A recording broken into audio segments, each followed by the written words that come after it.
This is, Giving them plenty of time. I'm trying to think. Mm, Was this the Bill Watts era? Yes. Okay. No, Watts was gone. Watts was gone Yeah. because JR's gone. So this is the Right. Ole, Sharon, Sadello, Eric Bischoff era. Yeah. The reason I had a feeling it wasn't Bill Watts was because I was doing Saturday night, and during the Bill Watts era, I was doing Worldwide with Jesse and I on Worldwide. Believe it or not, this match goes 39 minutes and 35 seconds. Wow. That's a big deal. Yep. Kick the Flair's foot or arm. That's an old Flair maneuver. I mean, a 40-minute TV match in 1993, that's pretty rare air right there, buddy. You'll notice we always had a lot of kids at center stage, Right? and I always thought that that took away from the atmosphere. Let me tell you why. Because the kids were always busy. Right? Their attention span wasn't there. And it just seems like there you see a couple of kids playing in the aisleway. And because the fans were so visible, look at Flair take that bump.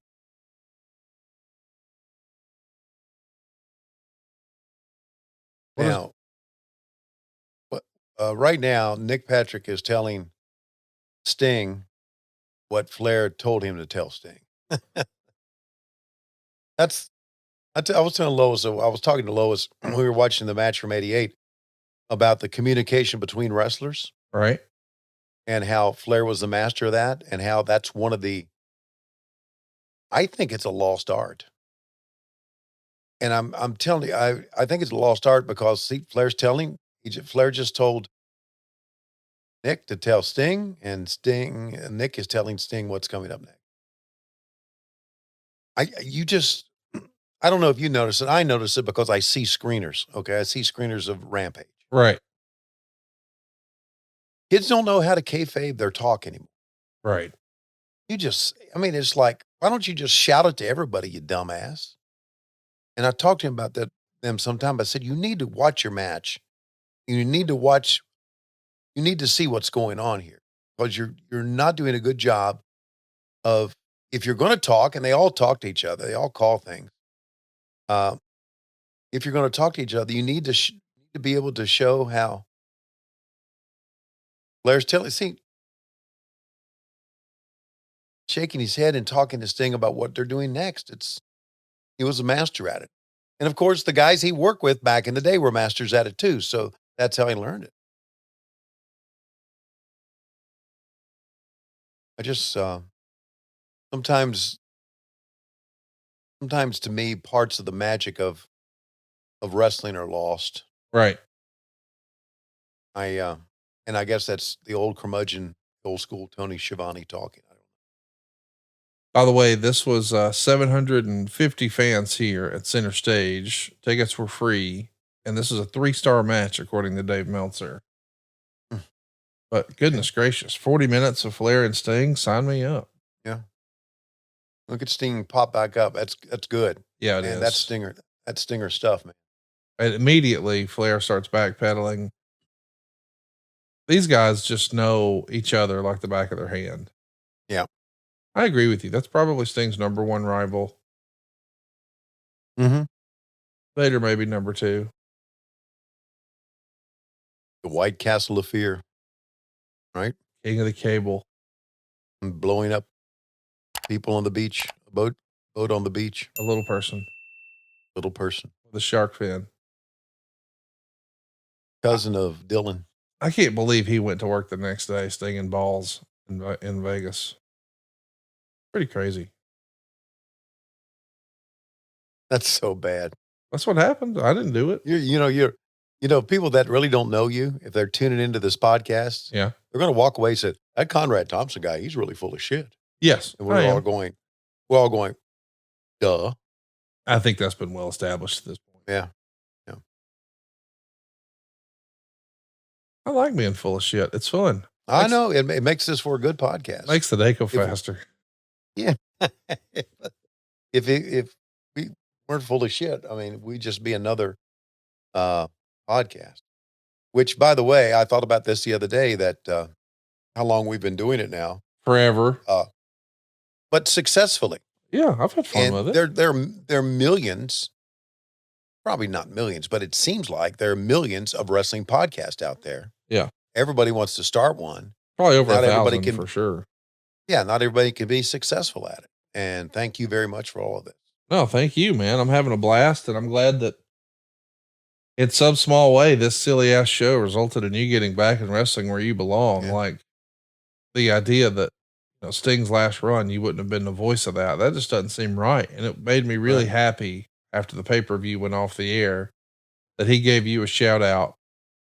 And you were at the desk and he wanted you to come over and you hit everybody with the It's Sting. It was a special that was moment, a special man. moment for me. Yeah. Yeah. And I was not going to climb in the ring. It's his ring. And, but yeah, that meant a lot to me too. It did. So that's, you know what? We go back now. I think there was a question earlier. What's your favorite moment of Sting? Maybe that is be able to be called over by Sting at the very end of the night. Wonderful. So wonderful. But it doesn't cover up the fact that we're full of shit, because we are, in a good way. Oh, the man that ruled the world. Dude, what a look. Now, of course, the reminder here is they're getting ready for War Games, and Right. we're going to have Sting on one side. He's going to be on the other. Of course, Sting's going to need a partner who's going to be none other than the Shock Master. And then we know that eventually we were supposed to see Vader and Sid for the WCW title, not the NWA title that Flair's sporting with the big gold belt that he just won from Barry Windham at Beach Blast, which is, I believe, his 10th title win. Instead, he is going to be wrestling Vader in the main event of Starrcade because Sid is unavailable because he got himself fired for stabbing Arn Anderson in a hotel over the across the pond. Pretty crazy to think all that was happening here in 1993, is it not? Crazy. And now Sid has come out. For those of you, that's why I said the man that rules the world. For those of you not watching on video, Sid Vicious come out, and I believe Conrad, he's talking right now. I think he's doing commentary. Let's listen. Athletes in their own right. Well, I'll tell you what. I'll go on the record and say if Nature Boy wins this, it's going to send Stinger down, and Big Sid's probably next in line. I am begging for the winner of this match. All right, well, there's a count. Yeah, Sid has joined you and Jesse on commentary, and those kids, man, they're with Sting. They're hooting and hollering in the background. Yeah, they are. That's one of the things I really liked about Sting matches in this era. You could hear the kids screaming. I mean, he's their hero. He's their Hulk Hogan. Sure. Right. And Nick Well, Patrick he's our really Hulk. getting in there. He's our Hulk Hogan. That's exactly right. Well said. And when I say our, I was talking about the promotions Hulk Hogan. Yes. Ain't going to be another one like him. I'm glad we're getting to celebrate him one last time here on What Happened When. I say that, but of course we're going to continue to watch old school wrestling, and I'm sure Sting will be in many things we watch in the future, but